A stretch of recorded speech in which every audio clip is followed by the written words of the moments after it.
Supreme செய்திகளுக்காக இரா செல்வமணி. இன்றைய முதன்மை செய்திகள்.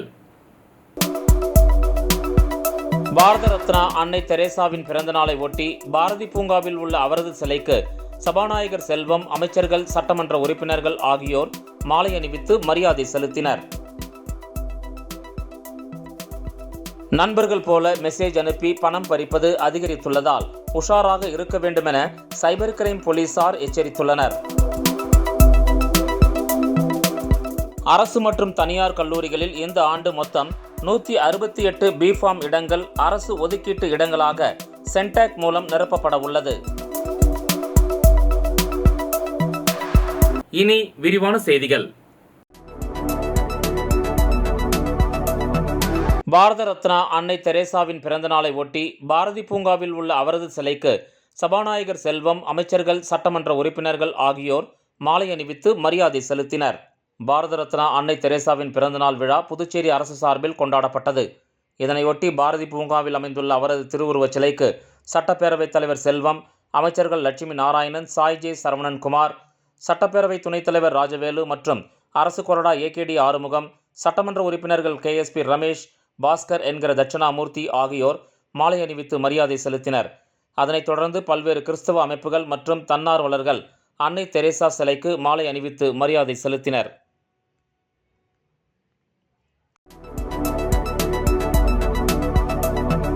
நண்பர்கள் போல மெசேஜ் அனுப்பி பணம் பறிப்பது அதிகரித்துள்ளதால் உஷாராக இருக்க வேண்டுமென சைபர் கிரைம் போலீசார் எச்சரித்துள்ளனர். வாட்ஸ்அப், ஃபேஸ்புக், இன்ஸ்டாகிராம் உள்ளிட்ட சமூக வலைத்தளங்களில் விதவிதமாக புகைப்படங்களை நாம் டிபி புகைப்படமாக வைத்துள்ளோம். உங்களின் இந்த டிபி படத்தை டவுன்லோட் செய்து உங்களுக்கு தெரிந்தவர்களிடம் பணம் பறிப்பது சமீப காலமாக புதுச்சேரியில் அதிகரித்துள்ளது என்றும், குறிப்பாக உங்களின் டிபி படத்தை போட்டு நீங்களே உங்கள் நண்பர்களுக்கு அனுப்புவது போல, நான் ஹாஸ்பிட்டலில் இருக்கிறேன், ப்ளீஸ் பணம் அனுப்பு நண்பா என்று குறுஞ்செய்தி அனுப்பி பணம் பறிப்பது அதிகரித்துள்ளதால் உஷாராக இருக்க வேண்டுமென சைபர் கிரைம் போலீசார் எச்சரித்துள்ளனர்.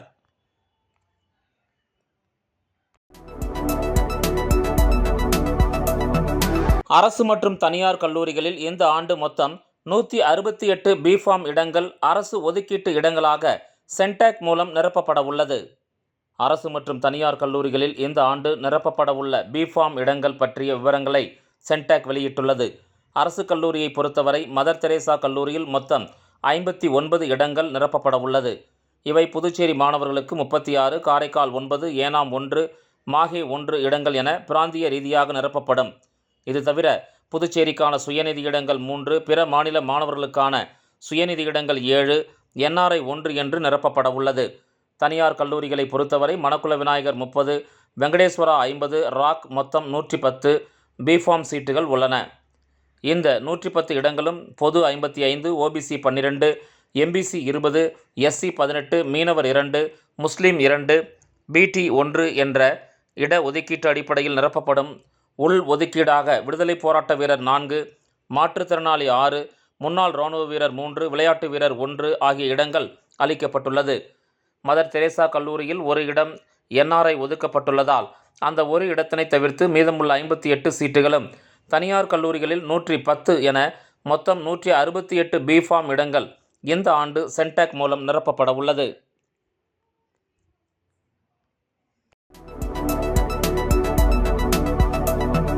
புதுச்சேரி வன்னியர் பாதுகாப்பு பேரியக்கத்தின் வில்லியனூர் தொகுதியின் பொறுப்பாளர் அறிவிப்பு கூட்டம் நிறுவன தலைவர் செந்தில் கவுண்டர் தலைமையில் நடைபெற்றது. வன்னியர் பாதுகாப்பு பேரியக்கத்தின் நிறுவன தலைவர் செந்தில் தலைமையில் வில்லியனூர் தொகுதியில் புதிய பொறுப்பாளர் அறிவிப்பு கூட்டம் நடைபெற்றது.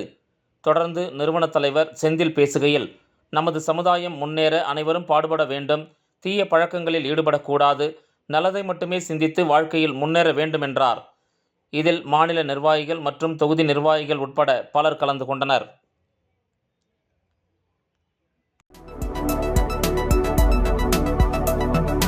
புதுச்சேரியில் சாமி வேடமிட்டு பிச்சை எடுத்த பழங்குடியினர் கொலை செய்யப்பட்டதற்கு உரிய இழப்பீடு வழங்கக் கோரி விசிக சார்பில் கண்டன ஆர்ப்பாட்டம் நடைபெற்றது. புதுச்சேரியில் கடந்த வாரம் கோயில் திருவிழாவிற்கு வந்து சாமி வேடமிட்டு யாசகம் எடுத்த பழங்குடியின முதியவரை இளைஞர் ஒருவர் அடித்து கொலை செய்தார். இது பெரும் பரபரப்பை ஏற்படுத்தியுள்ளது. இந்நிலையில் சாமி வேடமிட்டு பிச்சை எடுத்த சிதம்பரம் பழங்குடியினர் வெள்ளிமலையின் படுகொலைக்கு உரிய நீதி, இழப்பீடு கிடைக்க நடவடிக்கை எடுக்க வேண்டும், வெளி மாநிலத்திலிருந்து புதுவைக்கு வரும் அனைவரின் உயிர் உடைமைகளுக்கு உரிய பாதுகாப்பை உறுதிப்படுத்த வேண்டும் உள்ளிட்ட கோரிக்கைகளை வலியுறுத்தி புதுச்சேரி சுதேசி மில் அருகே கண்டன ஆர்ப்பாட்டம் நடைபெற்றது. புதுச்சேரி விடுதலை சிறுத்தைகள் கட்சி, பழங்குடியினர் விடுதலை இயக்கத்தினர் 500க்கும் மேற்பட்டோர் கலந்து கொண்டு நீதி கோரி கோஷங்களை எழுப்பினர். இந்த ஆர்ப்பாட்டத்தில் விடுதலை சிறுத்தைகள் கட்சி துணை பொதுச் செயலாளர் பாவாணன் கண்டன உரையாற்றினார். ஆர்ப்பாட்டத்தில் இருளர் பாதுகாப்பு இயக்கம், பிரபா கல்விமணி உட்பட பலர் கலந்து கொண்டனர்.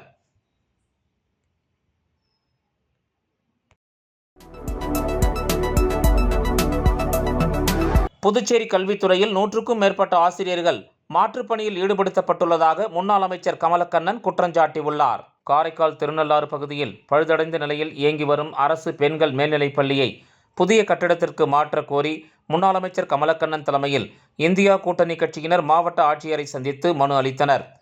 பின்னர் செய்தியாளர்களை சந்தித்த முன்னாள் அமைச்சர் கமலக்கண்ணன், திருநள்ளாறில் உள்ள பெண்கள் மேல்நிலைப் பள்ளி கட்டிடம் மிகவும் சேதமடைந்த நிலையில் இருப்பதாகவும், மழைக்காலங்களில் தண்ணீர் கசிவதால் மின்சார பாதிப்புகள் ஏற்பட வாய்ப்பு இருப்பதாகவும் அவர் தெரிவித்தார். மாணவர்களின் நலன் கருதி உடனடியாக புதிய கட்டடத்திற்கு பள்ளியை மாற்ற வேண்டும் எனவும் அவர் கோரிக்கை விடுத்துள்ளார். புதுச்சேரி கல்வித்துறையில் 100க்கும் மேற்பட்ட ஆசிரியர்கள் மாற்றுப்பணியில் ஈடுபடுத்தப்பட்டுள்ளதாகவும் அவர் குற்றஞ்சாட்டினார். இதனால் புதுச்சேரியில் கல்வித்தரம் குறைந்துள்ளதாகவும் அவர் தெரிவித்துள்ளார். பெண்கள் மேல்நிலைப் பள்ளி உடைய கட்டிடம் பழுந்த நிலையில் இருக்கிறது. கடந்த 4-5 ஆண்டுகளாகவே பழைய கட்டிடம் என்ற காரணத்தினாலே அதில் சீலிங் எல்லாம் பெயர்ந்து விழுந்து கொண்டிருக்கிறது. மழை காலங்களிலே தண்ணீர் உள்ளே சென்று மின்சார ஷாக், எலக்ட்ரிக் ஷாக் ஏற்படக்கூடிய நிலையில் இருக்கிறது. மாணவிகள் அங்கே பாதுகாப்பு இல்லாமல் இருக்கிறார்கள் என்பதை கடந்த பல ஆண்டுகளாக நாமும் இங்கே இருக்கக்கூடிய தோழமை கட்சி நண்பர்களும் பெற்றோர்களும் உடனடியாக புதிய கட்டிடத்துக்கு மாற்றுங்கள் என்று சொன்னோம். விளம்பர இடைவேளைக்கு பிறகு செய்திகள் தொடரும். Hey, I got more gifts from Joe Salukas. Car full ஆயிடுச்சு. Happy guys. Hey. Sir, your gift. இன்னொரு கார். ஜோ சாலுகாஸில் 60வது ஆனிவர்சரி கொண்டாட்டம். 6 கோடி மதிப்பிலான பரிசுகள், 6 MG ஆஸ்டர் கார்கள், தங்க நாணயங்கள், வீட்டு உபயோகப் பொருட்கள். கொண்டாடுவோம் வாருங்கள். ஜோ சாலுகாஸின் பரிசு மழை. செய்திகள் தொடர்கின்றன. அபிஷேகப்பாக்கம் அரசு தொடக்கப்பள்ளி வளாகத்தில் ரூபாய் 5 லட்சம் மதிப்பில் அமைக்கப்பட்ட பல்நோக்கு மேடையை சபாநாயகர் செல்வம் திறந்து வைத்தார். புதுச்சேரி மணவெளி சட்டமன்ற தொகுதிக்கு உட்பட்ட அபிஷேகப்பாக்கம் பகுதியில் உள்ள அரசு தொடக்கப்பள்ளி வளாகத்தில் 5 லட்சம் ரூபாய் மதிப்பில் பல்நோக்கு மேடை அமைக்கப்பட்டு அதன் திறப்பு விழா இன்று நடைபெற்றது. இவ்விழாவில் தொகுதியின் சட்டமன்ற உறுப்பினரும் சட்டப்பேரவைத் தலைவருமான செல்வம் சிறப்பு விருந்தினராக கலந்து கொண்டு இந்த பல்நோக்கு மேடையை திறந்து வைத்து பள்ளியின் உபயோகத்திற்கு அர்ப்பணித்தார். இந்த நிகழ்ச்சியில் பள்ளி துணை ஆய்வாளர் லிங்கசாமி, தலைமை ஆசிரியர் பழனி, ஆசிரியர்கள் மற்றும் தொகுதி முக்கிய நிர்வாகிகள் உட்பட பலர் கலந்து கொண்டனர்.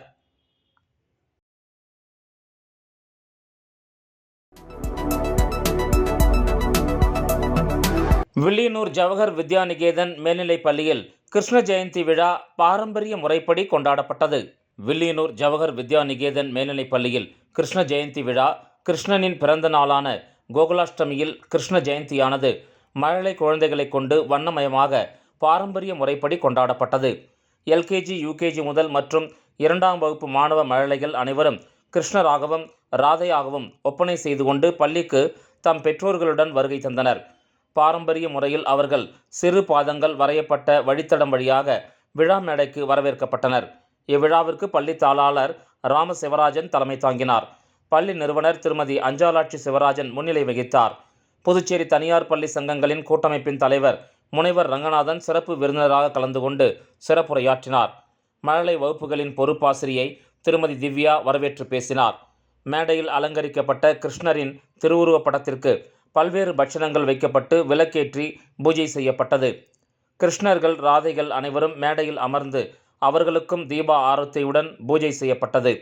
மழலைகள் மாறு வேடத்தில் பேசியும் கிருஷ்ண லீலைகள் நடத்தியும் கிருஷ்ணகான பாடல்களுக்கு நடனம் ஆடியும் தங்கள் திறமைகளை வெளிப்படுத்தினர்.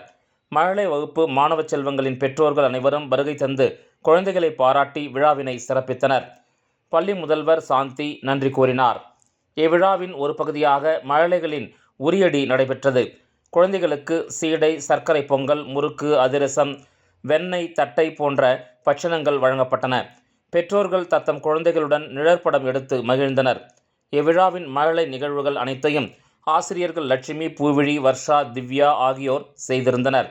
இவ்விழாவிற்கான ஏற்பாடுகளை சுகுணா, விஜயலட்சுமி, வேணு, இளவரசி, மோகன் ஆகியோர் செய்திருந்தனர். விழாவினை கண்டுகளித்த பெற்றோர்கள் குழந்தைகளையும் ஆசிரியர்களையும் பாராட்டினர். நாட்டுப்பண்ணுடன் விழா இனிதே நிறைவுற்றது. புதுச்சேரி ஸ்ரீ மணக்குள விநாயகர் திருக்கோயிலின் 64வது பிரம்மோற்சவ விழாவை ஒட்டி ஊஞ்சல் உற்சவத்தில் எழுந்தருளிய விநாயகர் பெருமானை பக்தர்கள் வழிபட்டு சென்றனர். புதுச்சேரி மணக்குள விநாயகர் கோயிலில் பிரம்மோற்சவ விழா ஆண்டுதோறும் வெகு விமரிசையாக கொண்டாடப்பட்டு வருகிறது. அதன்படி 64வது ஆண்டு பிரம்மோற்சவ விழா கடந்த 9ஆம் தேதி விக்னேஸ்வர பூஜை கொடியேற்றத்துடன் துவங்கியது. தினந்தோறும் மணக்குள விநாயகர் பல்வேறு வாகனங்களில் எழுந்தருளி பக்தர்களுக்கு காட்சியளித்து வருகின்றார். இதனையொட்டி இன்று சிறப்பு அலங்காரம் செய்யப்பட்ட விநாயகருக்கு பல்வேறு தீப ஆராதனைகள் காட்டப்பட்டு ஊஞ்சல் உற்சவத்தில் வைக்கப்பட்ட விநாயகர் பெருமானுக்கு தீப ஆராதனை காண்பிக்கப்பட்டது. ஊஞ்சல் உற்சவ விழாவில் பக்தர்கள் பலரும் கலந்து கொண்டு விநாயகர் பெருமானை வழிபட்டு சென்றனர்.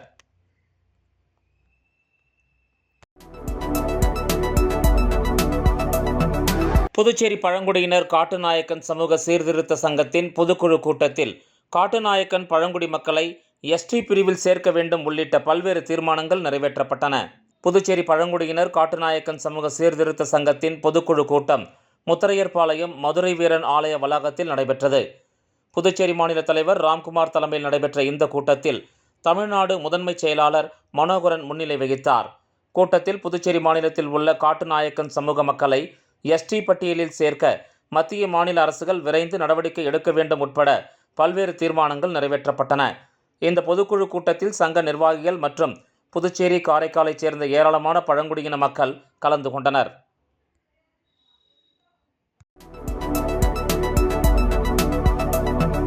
புதுச்சேரியில் குரூப் பி மற்றும் குரூப் சி பணியிடங்களுக்கு வயது தளர்வு நீட்டிக்க வலியுறுத்தி பட்டதாரி இளைஞர்கள் 100க்கும் மேற்பட்டோர் அமைதி பேரணியில் ஈடுபட்டனர். புதுச்சேரி வேலையில்லா பட்டதாரி சங்கத்தின் சார்பில் இன்று அமைதி ஊர்வலம் நடைபெற்றது. சுதேசி மில் அருகிலிருந்து சட்டசபை நோக்கி ஊர்வலம் புறப்பட்டது. இந்த ஊர்வலத்துக்கு சங்கத்தின் நிர்வாகிகள் பார்த்தசாரதி, தியாகராஜன் ஆகியோர் தலைமை வகித்தனர். ஊர்வலம் மறைமலை அடிகள் சாலை, அண்ணா சாலை, நேரு வீதி, மிஷன் வீதி வழியாக சட்டசபையை நோக்கி வந்தது. ஆம்பூர் சாலை அருகே போலீசார் அவர்களை தடுத்து நிறுத்தினர். இதனையடுத்து அங்கேயே ஆர்ப்பாட்டம் நடத்தினர். புதுச்சேரியில் 1 லட்சத்துக்கும் மேற்பட்ட இளைஞர்கள் வேலைவாய்ப்பிற்காக பதிவு செய்து காத்திருக்கின்றனர். கொரோனா காலத்தை கணக்கிட்டு பல மத்திய பணிகளுக்கு 3 ஆண்டுகள் தளர்வு அளிக்கப்பட்டு வருகிறது. அதேபோல புதுச்சேரி அரசும் உதவியாளர்கள் பதவிக்கு அறிவிக்கப்பட்டுள்ள பணியிட தேர்வில் 3 ஆண்டுகள் தளர்வு அளிக்க வேண்டும் என்றும் அரசு இதழில் பதிவு பெறாத பி-சி பணியிடங்களுக்கு வயது தளர்வை நீட்டிக்க வேண்டும் என வலியுறுத்தி அமைதி பேரணி நடைபெற்றது.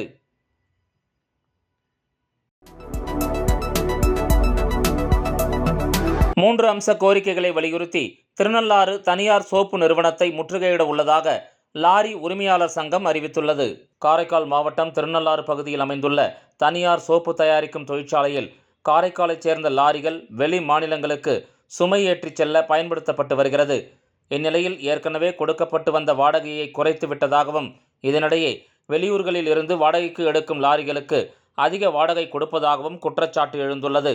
இதனால் உள்ளூர் லாரி உரிமையாளர்களுக்கு இழப்பு ஏற்படுவதாகவும், இதனை கண்டித்தும் வாடகையை 15% உயர்த்தி தர வேண்டும், அரசு நிர்ணயித்துள்ளது போல டன் கணக்கிற்கு ஏற்ப வாடகை தர வேண்டும், சுமையேற்றும் விபரத்தை சங்கத்திடம் முன்கூட்டியே தெரிவிக்க வேண்டும் உள்ளிட்ட 3 அம்ச கோரிக்கைகளை வலியுறுத்தி திருநள்ளாறு தனியார் சோப்பு தயாரிக்கும் தொழிற்சாலையை முற்றுகையிடப் போவதாக காரைக்கால் மாவட்ட லாரி உரிமையாளர்கள் மற்றும் புக்கிங் ஏஜென்ட்டுகள் சங்கம் சுவரொட்டி வெளியிட்டிருந்தது. இதனையடுத்து காவல்துறை சார்பில் ஏற்பாடு செய்யப்பட்டிருந்த பேச்சுவார்த்தைக்கு தொழிற்சாலை தரப்பில் யாரும் வராத நிலையில் ஏற்கனவே அறிவித்திருந்தது போல முற்றுகை போராட்டம் கண்டிப்பாக நடைபெறும் என்றும் லாரி உரிமையாளர்கள் தெரிவித்துள்ளனர். மீண்டும் முதன்மைச் செய்திகள். பாரத ரத்னா அன்னை தெரேசாவின் பிறந்த நாளை ஒட்டி பாரதி பூங்காவில் உள்ள அவரது சிலைக்கு சபாநாயகர் செல்வம், அமைச்சர்கள், சட்டமன்ற உறுப்பினர்கள் ஆகியோர் மாலை அணிவித்து மரியாதை செலுத்தினர். நண்பர்கள் போல மெசேஜ் அனுப்பி பணம் பறிப்பது அதிகரித்துள்ளதால் உஷாராக இருக்க வேண்டும் என சைபர் கிரைம் போலீசார் எச்சரித்துள்ளனர். அரசு மற்றும் தனியார் கல்லூரிகளில் இந்த ஆண்டு மொத்தம் 168 பிஃபார்ம் இடங்கள் அரசு ஒதுக்கீட்டு இடங்களாக சென்டாக் மூலம் நிரப்பப்பட உள்ளது. இந்த செய்தி அறிக்கை இத்துடன் நிறைவு பெறுகிறது. வணக்கம்.